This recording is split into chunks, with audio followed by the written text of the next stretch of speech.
신년 특별 새벽기도 우리 함께 은혜 받고 귀한 시간 가졌는데요. 원래 특별자가 들어가면 괜히 힘들어요.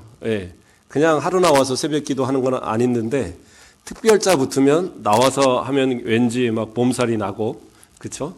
갑자기 막 그 하루 종일 힘이 들고 그래서 못 나오겠고 뭐 그렇게 돼요. 그래도 또 함께 참여하신 모든 분들에게 또 하나님의 은혜가 충만한 줄 믿습니다. 또 혹시 뭐 피치 못해서 못 오신 분들은 어쩔 수 없어요. 또 건강이 안 되는데 억지로 나왔다가 순교하시면 그 책임은 또 제가 져야 되니까 그런 건 어쩔 수 없지만 그래도 내 건강이 있고 또 내가 시간이 되면 앞으로 이런 특별 새벽기도나 이럴 때는 같이 참여를 해보세요. 또 그것을 통해서 하나님이 주신 은혜가 분명히 있거든요. 같이 기도하고 또 같이 말씀으로 은혜 받고 뭔가 이런 그 훈련들이 자꾸 돼야지, 그래야지 우리의 삶이 자꾸 하나님 앞에 더 가까이 나아가는 그런 은혜가 있는 거예요. 제가 홈페이지를 이렇게 보니까 평소에는 제가 그 새벽기도 계속 설교를 올리잖아요. 새벽기도 제가 원고를 계속 올리는데 한 명, 두 명, 그 중에 한 명은 저라 그랬죠. 제가 확인하고 그러고 나서 한 명이나 더 보시고 그랬는데 요즘에는 한 5명 막 이렇게 봐요. 그래도 새벽 예배 안 나오니까 이거라도 봐야지 하고 보는 분들이 몇 분 또 계셨던 것 같아요. 어쨌든 또 그런 것을 이렇게 통해서 보셔도 감사하고 이제까지 또 안 보신 분들은 한번 들어가서 또 이렇게 쭉 보시면서 새벽에 이런 말씀을 나눴구나 이렇게 한번 살펴도 좋을 줄 압니다. 저번에 한번 딱 광고했더니 그날만 한 100번인가 찍혀 있더라고요. 딱 한 번 100번, 그 다음부터는 다시 또 3번, 4번. 어쨌든 꾸준하게 또 말씀에 좀 가까이 하시고 주일의 예배도 또 항상 설교 올라가니까 또 말씀 한번 또 보시면서 또 이러한 말씀으로 내가 은혜 받았구나 다시 새겨보는 것도 좋을 것 같아요. 자, 오늘은 일주일 동안 우리 했던 그 7가지의 복을 쭉 이렇게 요약해서 살펴보고, 그리고 마지막 8번째 복까지 이렇게 한번 살펴보면서 오늘 말씀을 좀 마무리하려고 합니다. 이 8복은 마태복음 5장, 6장, 7장에 나오는 이 산상수훈의 그 앞부분에 나오는 말씀이에요. 그래서 8복, 왜 8가지의 복을 이야기하니까 8복이라고 이야기를 합니다. 마지막 그 11절과 12절은 어떤 분들은 이걸 구별해서 9개 복이 아니냐 이렇게 주장하는 분도 있는데, 마지막 복은 8번째 복에 대한 설명이에요. 그래서 8복이 되는 겁니다. 자, 그래서 그 8복의 내용 가운데 앞에서 전반부의 이 그 첫 번째부터 네 번째까지는 어떻게 보면 약간 개인에 관계된, 나에게 집중된 그러한 복이라고 하면, 그 5번째부터 8번째까지는 다른 타인에게 관계된 그러한 율법으로 이렇게 되어져요. 그런 규범으로. 그래서 어떤 분들은 이것이 십계명처럼 우리 성도들이, 구원받은 성도들이 정말 이 땅을 살아가면서 주님 앞에 갈 때까지 지켜야 될 그런 성도의 자세, 성도의 규범이다라고 이렇게 이야기도 합니다. 어쨌든 그 말씀이 예수님께서 직접적으로 우리에게 하신 말씀이고 이것이 복되다라고 얘기하신 말씀이니까 이 말씀을 우리 가운데 좀 새기고 또 살아가면 진짜 우리의 삶 가운데 하나님의 주신 복이 넘칠 줄 믿습니다. 먼저 좀 살펴보면요. 3절 말씀에 첫 번째 복을 이야기합니다. 심령이 가난한 자는 복이 있나니 천국이 그들의 것이며. 심령이 가난하다. 가난하다는 말은 어떤 뜻이냐? 말 그대로 가난에 대한 얘기인데, 그렇다고 이것이 실제적인 가난을 얘기하는 건 아닙니다. 이것을 듣고 있는 사람들은 분명히 가난한 사람들이 맞아요. 부자나 또 뭐 바리새인들이나 사두개인이나 서기관이나 그 당시에 지도자층에 있는 사람들은 예수님 앞에 나오지 않았거든요. 오히려 가난하고 힘든 그런 오로지 메시아의 도래, 다시 말해서 그리스도의 오심을 고대하는 그들이 나와서 그 말씀을 들었거든요. 그러한 자들이, 가난한 자들이 들었을 때에 마음에 확 와닿는 단어가 될 것 같아요. 그런데 그것은 그냥 실제적인 가난이라기보다는 마음의 가난, 그 심령의 가난을 이야기하고 있습니다. 그래서 심령이 가난하다는 얘기는 무슨 얘기냐? 무엇인가 지금 갈망하고 갈급해함을 이야기하는 거예요. 그 갈급함이 뭐예요? 마음의 갈급함이 바로 하나님의 통치, 하나님께서 다스리시는 그 나라가 속히 오기를 바라는 그러한 간절한 간구였다는 사실이에요. 그러한 마음으로 살아가는 그들에게 복이 있어요. 어떻게 복이 있냐? 천국이 그들의 것이다 라고 말씀하신 거예요. 그래서 여기서 말하는 천국은 뭐냐? 하나님의 통치를 의미하는 거예요. 그래서 이 땅을 살아가면서도 우리는 하나님의 통치를 받고 살아가잖아요. 그러므로 우리는 하나님의 나라를 살아가는 사람들이에요. 뿐만 아니라 저 영원한 천국에 대한 소유의 약속입니다. 그래서 저 천국에 우리가 마지막 때에는 다 들어가게 될 거예요. 어떤 사람들이요? 하나님의 통치하심을, 하나님의 그 이끄심을 소원하고 또 그 뜻대로 살아가는 모든 성도들은 그러한 복을 누릴 거라는 사실이에요. 그 답의 성취가 누구를 통해서 일어났나? 바로 예수 그리스도를 통해서 우리 가운데 이루어지고 있다라는 겁니다. 자, 두 번째 복으로 넘어가겠습니다. 두 번째 복은 4절 말씀에 애통하는 자는 복이 있나니 그들이 위로를 받을 것이며, 애통이란 말은 새벽에 들었던 분들은 한번 기억을 상기시켜 보세요. 애통이란 말은 뭐예요? 아주 몹시 슬픈 것을 이야기하는 겁니다. 아주 슬픈 것. 근데 무엇 때문에 슬퍼하느냐? 그냥 먹을 것이 없어서 슬프고, 그냥 슬픈 일이 있어 슬프고, 그래요. 이 애통이라는 단어는 사실상으로는 누군가가 죽었을 때 그 죽음에 대한 간절한 그 애통, 그런 애통의 의미거든요, 사실상은. 그런데 그렇다고 해서 실제로 누가 죽어서 오는 그런 애통을 의미하는 것은 아니고요. 이 당시에 이 가난한 자들, 이렇게 힘들고 어려운 이들이 느끼고 있는 여러 가지 고통들 가운데 어떤 것이 있느냐. 첫째는 식민지 아래 살고 있어요. 로마의 식민지로. 로마의 식민지 이전에 잠시 독립국가가 있었던 적은 있었지만 그 전에도 계속적으로 외세의 그런 어떤 식민지의 지역으로서 이 이스라엘이 살았어요. 예, 기원전 586년에 유다가 망한 이후로부터는 그냥 계속 그렇게 힘들고 어려운 상황을 살았던 거예요. 그냥 그 통치하는 나라가 이렇게 바뀌었을 뿐이지, 그래서 계속 탈취당하고 여러 가지 세금을 막 과중하게 물리고 때로는 막 휩쓸면서 사람을 죽이기도 하고 그러한 여러 가지 일을 당하면서 살았기 때문에 상당히 그런 고통 가운데 살았던 사람들이, 그래서 그러한 식민지 아래에 있기 때문에 애통할 수밖에 없는 그러한 삶의 모습. 우리나라 같으면 일제 강점기를 이렇게 지내왔기 때문에 알잖아요. 그 강점기에 많은 수탈을 당하고, 그렇죠? 일본에는 우리나라에서 뺏어간 쌀이 아주 남아돌아서 막 갖다 버릴 정도로 그렇게 많았다는데, 우리나라는 수탈을 당해서 가서 막 다 그 풀뿌리 이런 거 캐먹고 그러던 시절들, 그런 어떤 시절과 마찬가지인 거예요. 그래서 상당히 애통해야 하는 그런 상황이었고요. 두 번째 애통은 어떤 애통입니까? 그 당시에 잘못된 율법주의, 그렇죠? 그 성경에서 말하는 율법 말고도 그 장로들이 세워놓은, 그 대대로 그 랍비들이 세워놓은 그러한 율법들이 있었어요. 그래서 유전이라고 그래서.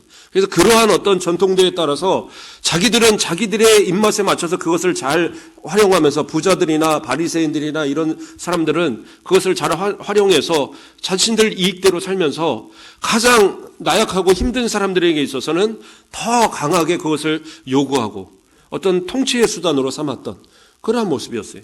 그거로 인해서 상당히 힘들고 어려운 그런 모습을 살았다는 거죠. 그래서 예수님은 그들을 향해서 뭐라고 그래요? 수고하고 짐진 자들아 다 내게로 오라.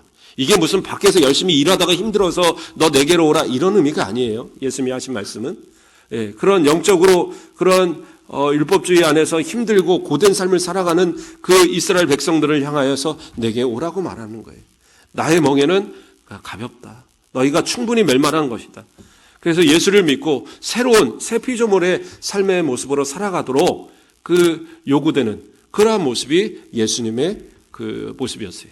자, 그와 마찬가지로 그렇게 애통하는 자들에게는 위로가 주어질 것인데, 그 위로가 뭐예요? 말 그대로 예수 그리스도의 위로인 거예요. 예수님께서 함께 하시면서 그 모든 율법을 다 폐하시고 율법을 완성하시고, 그래서 우리에게 사랑의 율법으로 우리에게 주셨잖아요. 그래서 우리에게 참 위로를 베푸시는 예수 그리스도. 그래서 예수 그리스도 안에 있을 때만이 우리는 참된 위로를 받을 수 있는 거예요. 자, 또 넘어가겠습니다. 그 다음에 세 번째로서는 뭡니까? 5절 말씀에 온유한 자는 복이 있나니 그들이 땅을 기업으로 받을 것이며. 온유는 어떠한 성품입니까? 이것은 예수님의 성품입니다. 예수님의 성품. 예. 신약에서 이 온유라는 단어는 프라우스라는 단어입니다. 프라우스는 뭐라고 말씀드렸었어요? 그 말이 야생마가 가다가 어쩌다가 올가미에다 하나 잡혀갖고 이제 잡혔어요. 그것이 주인이 그 말을 열심히 길들였습니다. 그러니까 이 말이 자신의 야생성을 다 버리고 그 주인의 말에 순종하는 거예요. 힘이 없어서가 아니라 그 순종이 몸에 습관이 되고 받아들여져서 이제 그 주인에게 순종하는 그 모습, 그게 바로 온유의 모습이에요. 구약에서는 온유의 모습도 마찬가지로 비천한, 가난한 이러한 뜻을 갖고 있습니다. 자, 그러한 모습 가운데 살아가는 이 성도들. 그러니까 온유하다는 건 뭐냐? 내가 나아가서 그래요. 그냥 우리도 그렇잖아요. 눈만 싹 돌리면 돈 벌을 일이 쉬울 일들이 많을 것 같아요. 조금만 사기치고, 조금만 좀 거짓말하고, 조금만 가서 나쁜 짓 하면 돈 많이 벌 수 있잖아요. 그런데 우리가 왜 안 그렇습니까? 신앙 안에서 우리가 그렇게 할 수 없잖아요. 예수를 믿는데, 하나님을 믿는데, 하나님을 두려워하는 우리가 어떻게 그러한 죄를 범하겠어요? 그러니까 우리의 모든 그런 본성들을 다 내려놓고 주님 앞에 순종하는 모습으로 살아가는 거예요. 마찬가지로 이 당시에 유대인들 정말 자칫 그냥 유혹에 빠지면 그냥 세상으로 나아가서 세상의 그 어떤 가운데 돈 벌고 살아가면 돼요. 그런데도 그들의 신앙을 지키기 위해서 그 유대를 떠나지 않고 그 안에서 몸부림치며 그 버텨 나갔던 그러한 신앙의 모습. 그렇죠? 그것이 단순히 그러한 모습으로만 끝나면 되는 것이 아니라 정말 하나님을 향한 온전한, 예수 그리스도를 향한 온전한 신앙으로 나타나야 되겠죠. 그러한 온유한 자들에게 주어지는 것이 뭐냐? 땅을 기업으로 받게 될 것이라는 거예요. 이 땅도 마찬가지로 이 땅에서의 복은 아닙니다. 물론 이 땅에서 복도 주시겠죠. 그러나 이 땅에서 없어질 것으로 끝나는 게 아니라 저 영원한 천국을 약속하는 거예요. 그래서 그것을 기업으로 주시겠다. 이건 뭐예요? 결코 없어지지 않는다는 거예요. 마치 이스라엘 백성들이 광야 생활을 끝내고 그 가나안으로 들어갔을 때 어떻게 합니까? 땅을 막 분배해 줬잖아요. 그래서 그 땅을 받았는데 그 땅이 어떻게 돼요?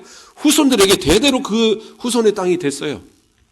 그건 아무도 빼앗지 못해요. 이거 이렇게 팔면 남의 것 되지 않습니까? 아니요.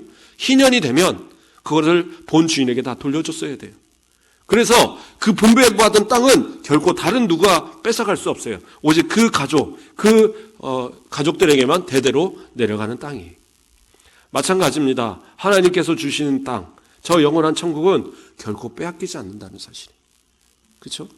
그러한 우리들의 모습, 그것이 바로 온유한 자들이 받는 복입니다. 자, 또 6절 말씀에 의에 줄이고 목마른 자는 복이 있나니 그들이 배부를 것이며, 제가 지금 완전히 축약해서 드리는 거예요. 성경 같은 그 새벽 같으면 한 20분 이상 이렇게 쭉 설교했던 내용들인데 제가 지금 축약해서 이렇게 말씀을 드립니다. 자, 6절 말씀에 의에 줄이고 목마른 자는 복이 있나니 그들이 배부를 것이며. 그래요. 의에 줄이고 목마른다. 줄이고 목마른다는 건 뭐예요? 뭔가가 지금 부족한 거예요. 그렇죠? 특히 이 시대에 가난한 삶을 살아갔던 이들에게 있어서 가난해, 이 배고픔은 어떻게 보면 생활이었던 거예요. 그렇죠? 예전에 저희 아버님도 김제 출신이시니까 김제 얘기하는데 본인은 굶지는 않았대요. 고구마라도 많았으니까. 근데 그 고구마 농사도 잘 못 짓는 집들은 와서 고구마 얻어먹고 그러면서 겨우 살고 그렇게 굶는 집도 있고 그랬다고 그러더라고요. 순천은 안 그러셨을 것 같아요. 다 잘 먹고 잘 사셨는 것 같은데. 자, 어쨌든 그래요. 가난한 시절이 있었고 가난한 때에는 그 배고픔을 말하는 것이 생활이거든요. 배고픔은. 목마름도 생활이고. 그런데 그러한 가운데 뭐라고 얘기하시냐? 의에 줄이고 목마른 자는 복이 있다. 그러므로 배고픔, 목마름에 대해서 누구보다 잘 아는 그들은 그래, 이것이 복이 있구나. 그런데 뭐에 대해서? 의에 대해서. 이 의는 뭐라고 그랬어요? 세상적인 의가 아니라 그랬죠. 율법주의, 그냥 이 도덕 윤리, 이런 것이 아니라 하나님의 의를 얘기하는 거예요. 하나님의 의는 뭐냐? 구원을 약속하신 그 약속을 이루시는 하나님의 언약이에요. 그것이 하나님의 의입니다. 그래서 그 하나님의 구원하심, 하나님의 그 우리를 향하신 그 은혜를 간구하는 그들, 그것에 목마르고 그것에 줄인 그 사람들에게 주시는 하나님의 복이 뭐예요? 배부름으로 채워주시겠다라고 약속하고 있는 거예요. 그들은 메시아를 기다렸어요. 왜 그래요? 자신들의 이 피폐해진 이 삶을 완전히 새롭게 만들, 다시 다윗의 때처럼, 모세의 때처럼 부흥시키고 회복시킬 그때를 소망하고 기다렸거든요. 그런데 그 응답으로 누가 오셔요? 예수 그리스도가 오셨어요. 예수 그리스도가 오셔서 그들은 입에 들어가는 먹을 것을 구했을지 모르겠지만 하나님은 어떻게 해요? 그들의 영혼을 살리시는 길을 보여주셨어요. 그들의 영적인 목마름, 영적인 배고픔을 채워주심으로 인해서 어떻게 해요? 구속하시고 바로 그 속죄하심으로 인하여서 우리로 천국에 들어갈 수 있는 그런 영적 배부름을 허락하여 주셨죠. 이것이 얼마나 큰 은혜입니까? 우리도 마찬가지죠. 그러한 목마름과 그러한 주림 가운데 살아가는 우리들이 될 때 정말 예수 그리스도에 대한 목마름, 예수 그리스도에 대한 그런 배고픔에 우리의 모습이 되어질 때 어떻게 해요? 예수 그리스도를 통하여서 우리 가운데 구원의 풍성함이, 저 영원한 천국의 풍성함이 우리 가운데 허락되어진다라는 사실입니다. 그러한 은혜 가운데 사시는 저와 여러분 되시길 주님의 이름으로 축복합니다. 자, 7절에서는 이야기합니다. 긍휼히 여기는 자는 복이 있나니 그들이 긍휼히 여김을 받을 것이며. 긍휼이라는 것은 뭐예요? 누군가를 불쌍히 여겨서 도와주는 것을 이야기하는 겁니다. 그게 긍휼이에요. 그래서 이 긍휼이라는 단어가 구약에서는 헤세드라는 단어라고 그랬죠. 그래서 그것이 자비, 긍휼, 인자하심, 사랑 이런 여러 가지 뜻을 갖는 온갖 좋은 뜻은 다 들어가 있는 게 보통 시편에서 자주 나오는 인자하심으로 많이 표현되는 헤세드라는 단어입니다. 그래서 여기서 단어 긍휼이라는 단어가 바로 구약의 헤세드를 신약의 헬라어로 번역한 단어거든요. 자, 그래서 긍휼히 여기는 자는 복이 있다. 이건 뭐예요? 다른 사람을 향해서 적극적으로 그 사람들을 향해서 그 긍휼함을 베푸는 사람들을 이야기하는 거예요. 그러니까 이러한 긍휼은 정말 그냥 단순히 아이고 그래 너 참 불쌍하다 그런 동정심이 아니라 진짜 예수 그리스도의 그 사랑으로 그들에게 베풀어지는 사랑, 아무런 조건 없이 그들을 위해서 나눠줄 수 있는 그러한 사랑, 그러한 모습이 바로 긍휼이다라는 거예요. 그러니까 우리가 가장 큰 긍휼을 베풀 수 있는 건 뭐예요? 복음을 전하는 거죠. 그래서 그들이 입으로 들어가는 것이 아니라 뭐예요? 그들로 인해서 정말 구원의 그러한 반열에 함께 설 수 있도록 그렇게 베푸는 것이 가장 큰 긍휼이 될 거예요. 그래서 베드로와 요한이 어디에 갔습니까? 그 성전에 민문 앞에 섰을 때에 거기에 보니까 이 안진뱅이가 하나 있었어요. 그래서 그 안진뱅이한테 그 안진뱅이가 뭐 달라 이렇게 손짓을 하니까 그래 내가 줄 것은 없는데 뭐예요? 내게 있는 건 너에게 주노니 뭐라고 그래요? 예수의 이름으로 일어나 걸으라고 얘기했어요. 그러니까 많은 사람들이 그래 걷게 해줬으니까 좋은 거 줬지 걷게 해준 게 중요한 게 아니에요. 뭐예요? 예수의 이름을 준 게 중요한 거예요. 그는 예수의 이름으로 치유받았기 때문에 예수의 이름으로 일어났기 때문에 평생을 들고 예수의 이름을 잊지 않을 거예요. 그 긍휼함 받은 그 예수 그리스도의 이름을 인해서 그는 구원받은 사람이 될 수 있다라는 거예요.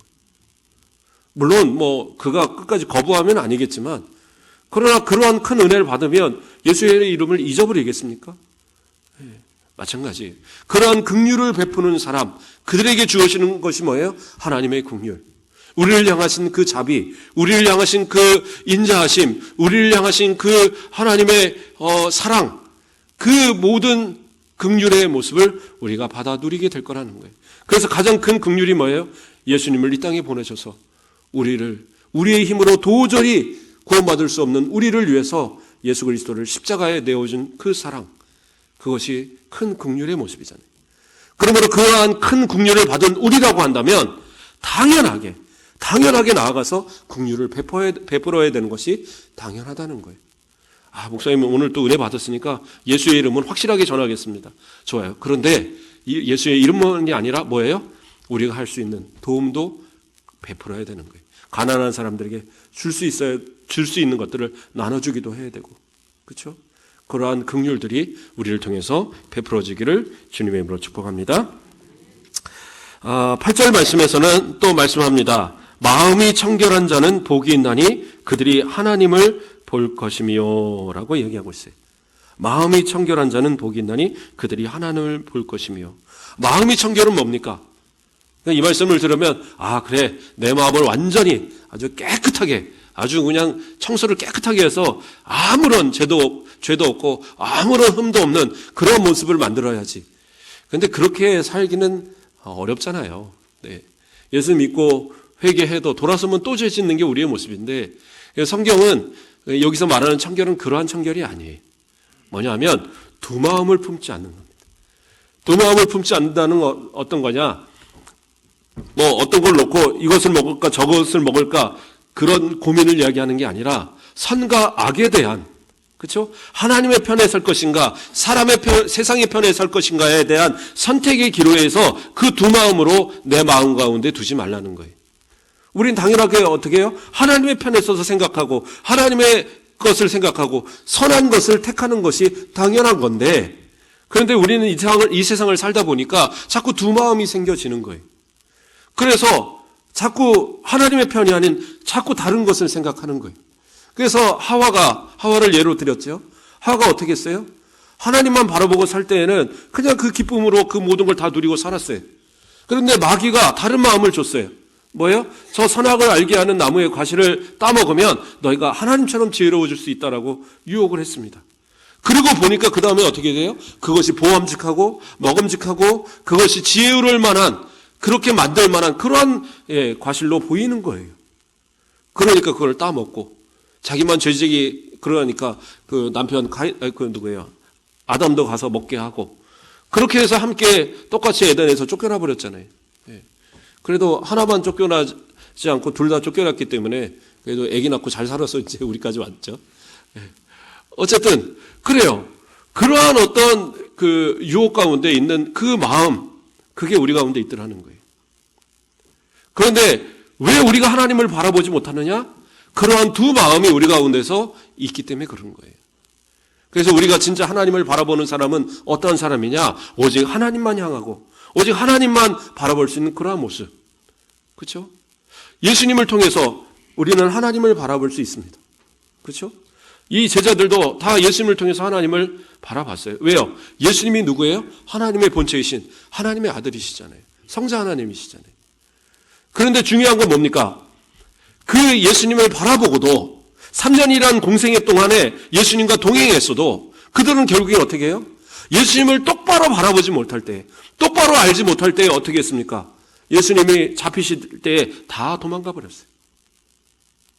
그러나 부활하신 예수님을 다시 만나고 그들이 부활하신 예수님을 통해서 새롭게 다시 사명을 받았을 때 그들은 어떻게 합니까? 목숨을 걸고 나아가서 순교하면서, 그것을 죽음을 두려워하지 않고 가서 순교하면서 자신의 신앙을 지켰어요. 그것이 하나님을 바라볼 수 있는 바로 마음이 청결한 자들의 모습인 거예요. 누구나 두렵죠. 두려운 마음이 안 생길 수 없잖아요. 그러나 하나님을 진짜 바라본 사람은 그렇게 두려울 수가 없다라는 거예요. 그렇지 않겠어요? 자, 한번 생각을 해보기를 바랍니다. 자, 하나님 앞에 우리가 그러면 하나님을 바라본 사람이 있어요? 지금 저는 꿈속에서 하나님을 보고 저는 하나님을 믿었습니다. 그런 사람은 없어요. 물론 그런 어떤 비상적인 방법으로 부르시는 경우도 있더라고요. 어떤 사람은 자기는 전혀 예수님을 모르는데 꿈속에서 갑자기 누가 불러서 알고 보니까 예수님인 것 같더라. 그래서 교회 나왔다는 사람도 있더라고요. 제가 그런 사람 얘기도 들어보긴 했어요. 그러나 그러한 그 비상적인 하나님의 은혜로 오는 경우도 있지만 우리 대부분의 모습은 하나님을 직접 본 사람은 없어요. 예수님을 직접 본 사람은 없어요. 그런데도 우리는 어떻게 해요? 예수님을 믿잖아요. 뭐예요? 그 믿음이 곧 하나님을 바라보는 거예요. 믿음이 곧 예수님을 바라보고 있는 거예요. 그렇죠? 어떻게 보면 예수님을 직접 바라본 그들이, 예수님을 이렇게 따라서 이 말씀을 듣는 그들이 예수님을 제대로 알지 못할 때 예수님을 십자가에 못 박는데 함께 동조하고 욕하고 저주하는 사람이 되었어요. 예수님을 따르는 그 제자들조차도 예수님을 직접 바라봤지만 그를 믿지 못할 때는 어떻게 돼요? 도망가는 사람들이 되었어요. 그러나 부활하신 예수님을 깨닫고 나니까 그때야 올바로 예수님을 바라본 거예요. 그리고 나서 순교하는 자들이 되었고 그들의 가르침을, 그들의 복음을 받은 그러한 다른 사람들은 예수님을 보지도 못했어요. 그럼에도 믿음으로 바라보고 그 믿음의 순교함들을, 믿음의 그 고난의 삶을 지켜갔던 겁니다. 그것이 바로 뭐예요? 마음이 청결한 자들의 삶이었던 거예요. 그러한 자들에게 주시는 하나님의 복은 뭐예요? 하나님을 보게 될 것이라는 거예요. 예수를 바라보게 되고 성령이 내 가운데 인도하여 주셔서 날마다 하나님을 바라보는 삶, 날마다 예수 그리스도를 바라보는 삶. 그러면 그 삶이 억지로 내가 뭔가를 그래 내가 신앙으로 살아야지 이게 아니라 뻔히 이렇게 눈을 맞추고 바라보고 계시는데 어떻게 잘못을 하겠어요? 그렇지 않겠어요? 예. 저희 집에 키우는 강아지들도요, 주인 앞에서는 절대 사고 안 칩니다. 그런데 우리가 없다 그러면 쓰레기통을 막 뒤집어 놓고, 그래놓고 문 열고 들어가면 이게 혼날 것 같으니까 다 침대 밑으로 도망가 버리고, 한참 있다가 괜찮다 싶으면 나오고. 그렇죠? 그런데 눈앞에서는 절대 안 해요. 내가 잠을 자고 있어도 절대 사고 안 칩니다. 왜요? 주인이 보고 있다고 생각을 하는. 하나님 앞에서 우리의 모습들이 하나님과 눈을 마주치고 예수 그리스도와 눈을 마주치고 살아가는 사람이라고 한다면 죄 줄 수 없잖아요. 그런 사람들은 하나님을 바라보는 사람이고 그런 사람들이 마음이 청결한 사람들의 모습이다라는 겁니다. 자, 이제 막 숨가쁘게 달려왔습니다. 7번째 뭡니까? 오늘 저녁에 오늘 새벽에 했던 거죠. 화평케 하는 자는 복이 있나니 그들이 하나님의 아들이라 일컬음을 받을 것이며. 화평케 하는 자들. 화평케 하는 자들이라는 말은 어떤 말입니까? 화평을 받는 자들이 아니에요. 그러니까 이때의 사람들은 화평을 받기를 기대하고 있었어요. 뭐예요? 메시아가 나타나서 다윗의 왕국같이 새로운 왕국이 만들어져서, 그리고 모세와 같은 선지자가 나타나서 그들을 이끌어서 새로운 나라를 만들어갖고 거기에 완전한 평화를 이루어서 자 이거 네 거야 하고 받기를 바랬던 거예요. 그러나 예수님이 말씀하시는 건 뭐예요? 화평케 하는 자들, 다시 말하면 화평을 만들어가는 자들, 평화를 만들어가는 자들, 그러한 사람들이 되라고, 그러한 사람이 복이 있다라고 얘기하는 거예요. 그러니까 이것은 뭐예요? 그냥 주어진 그냥 그 상황을 그냥 지켜보는 것도 아니에요. 뭐예요? 분쟁의 지역에 분쟁을 없게 만들고, 다툼의 모습에 다툼을 없게 만들고, 시비가 있을 때 시비를 없게 만들고, 그렇죠? 그러한 모습이 화평케 하는 자들의 모습인 거예요. 내가 그냥 누군가가 나에게 화평을 주겠지, 누군가가 나에게 평화를 주겠지, 그러한 모습이 아니라 진짜 예수를 믿었으면 그 예수를 믿는 사람은 어떻게 해야 돼요? 나아가서 화평을 증거하는 사람이 되어야 된다는 거예요. 근데 어떤 분들은 신앙생활을 오래 했는데도 꼭 분란의 그런 중심에 서는 분들이 있어요. 그렇죠? 권사님들 막 그렇게 신앙생활 열심히 하는 것 같은데 정말 성경도 막 100권씩 읽고 막 자랑하고 그러는데 보면 맨날 그분 때문에 싸워요. 그러면 어떻게 돼요? 다른 사람 다 나쁘고 나만 옳은 겁니까? 아니에요. 나에게도 분명히 문제가 있는 거예요. 어떻게 해야 돼요? 화평케 하는 자가 되어야 돼요. 화평을 위해서 내가 어떠한 행동을 해야 될까? 어떠한 마음으로 살아야 될까? 이것을 생각해야 된단 말이에요. 그게 화평케 하는 자들의 모습인 겁니다. 무엇보다도 예수님은 어떤 모습이에요? 우리를 화평케 하시기 위해서 오셨어요. 하나님과 우리의 원수되었던 모습들을 자신의 그 피를 흘리면서까지 자신을 희생해서 그 화평을 만들어내셨어요. 그래서 우리가 하나님을 아버지라고 부를 수 있는 이 은혜가 우리에게 주어진 거예요.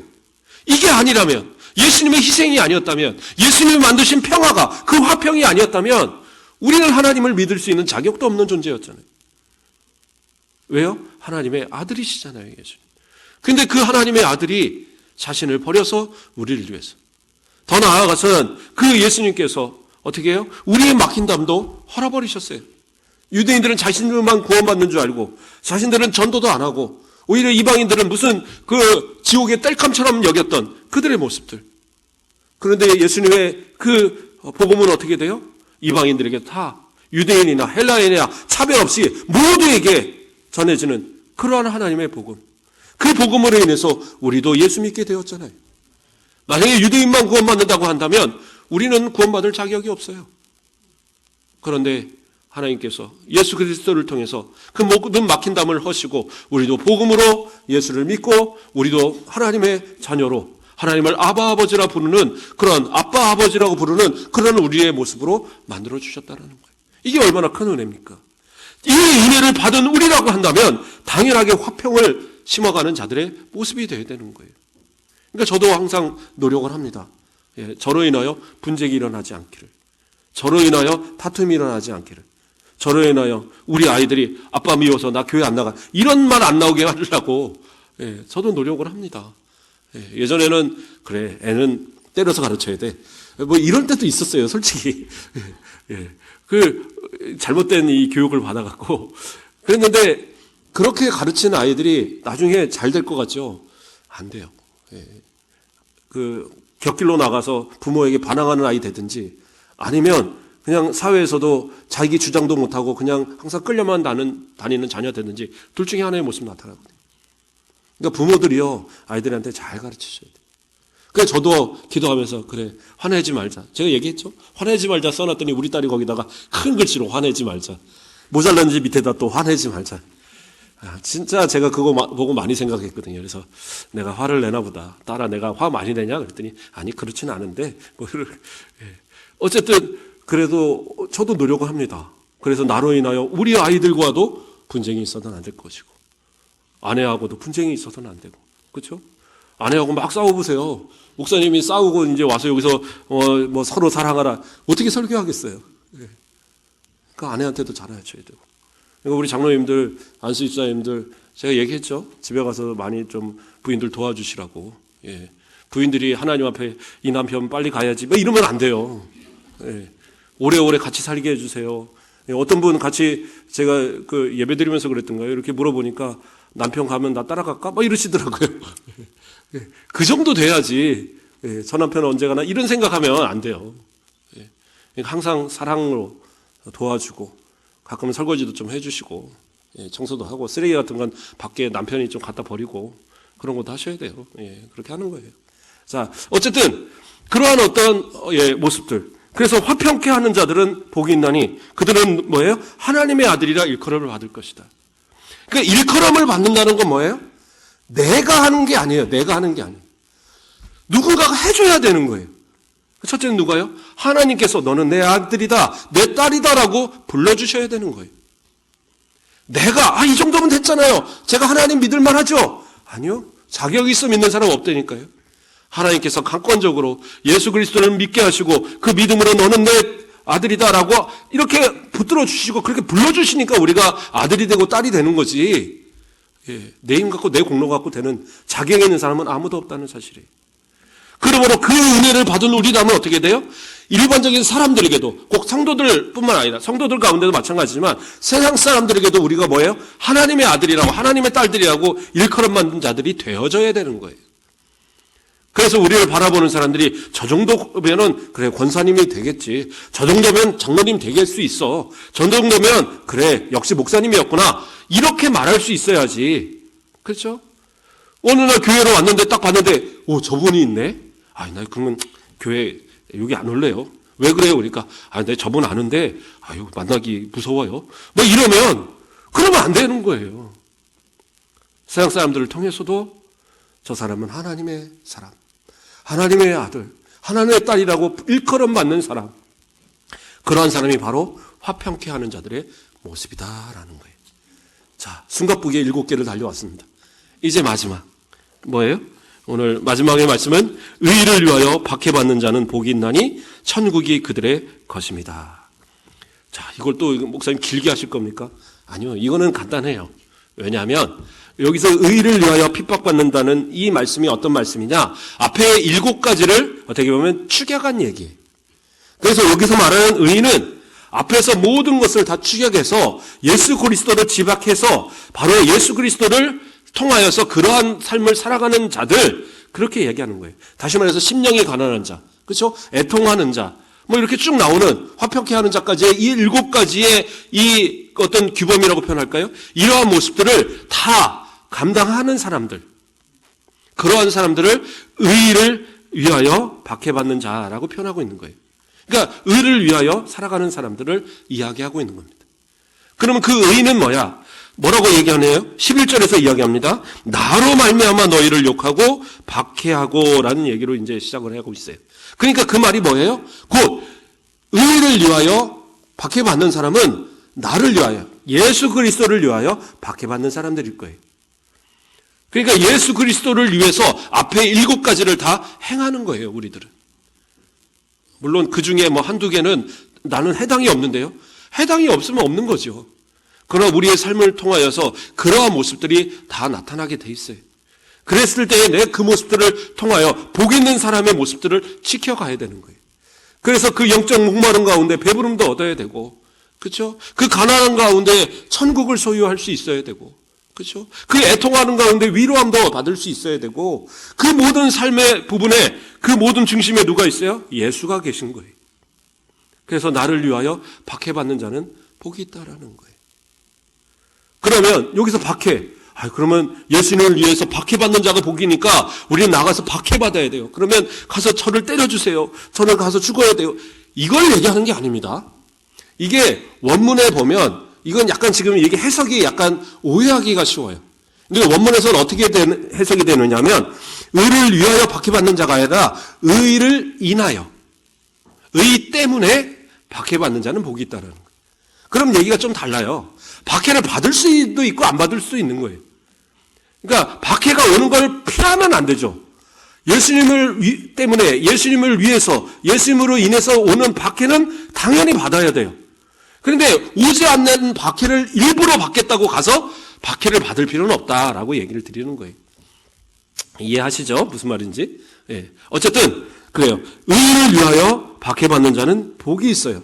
그들에게 주어지는 것이 뭐예요? 천국이 그들의 것이다 라고 이야기하고 있어요. 더 나아가서는 그 밑에 내려가서 뭐라고 합니까? 나로 말미암아 너희를 욕하고 박해하고 거짓으로 너희를 거슬려 모든 악한 말을 할 때에는, 그죠? 이런 것이 이제 박해가 되겠죠? 너희에게 복이 있나니 기뻐하고 즐거워하라. 하늘에서 너희 상이 큼이라. 그러니까 하나님 앞에서 이제 받을 것이 천국 플러스 상도 있다라는 거예요. 그러니까 앞에서의 이야기했던 모든 것들이 사실은 천국과 계속 관계가 있었잖아요. 그러니까 이 모든 천국과 더불어서 우리의 모든 수고에 대한 상을 하나님께서 다 예비하셨다라는 거예요. 그것이 바로 우리 마지막 때에 주님 앞에 받을 그 상에 대한 이야기를 하고 계신 거예요. 그러면 우리는 어떻게 해요? 이것을 바라보고 끝까지 달려가야 돼요. 중간에 가서 포기하고 아이고 저 이만큼이면 될 것 같은데요. 그런 건 없어요. 주님 앞에 끝까지 인내하는 것, 끝까지 순종하고 끝까지 주님 앞에 달려가야 할 때에 그때에 바로 주님의 이러한 상을, 이러한 복을 누리는 성도들이 될 수 있다라는 거예요. 그래서 뭐라고 얘기합니까? 전에 있던 선지자들도 이같이 박해하였느니라.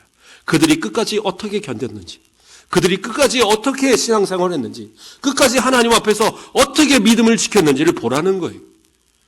너희도 그렇게 하라고 예수님께서 가르쳐주고 계신 겁니다. 그래서 그러한 어떤 복 가운데, 그러한 어떤 고난 가운데 또 주시는 그 복으로 인해서 우리는 어떻게 하라고 말하고 있어요? 기뻐하고 즐거워하라 라고 이야기하고 있어요. 그러니까 이 땅에서 어떤 고난을 당하건 힘든 일을 당하건 애통할 일이 있건 그것이 기쁘고 즐거운 일은 아니잖아요. 그런데 중요한 건 뭐예요? 우리가 받을 상이 있기 때문에, 복이 있기 때문에, 천국이 있기 때문에, 천국에 주실 또한 상이 있기 때문에 우리는 기뻐할 수 있고 즐거워할 수 있다는 거예요. 예, 띵동 빨리 끝내시라고. 예. 그래요. 오늘도 하나님의 주신 이 팔복의 내용들 마음에 좀 새기고요. 내용이 너무 짧아서 잘 모르겠어요. 그러면 홈페이지에 제가 다 올려놨죠.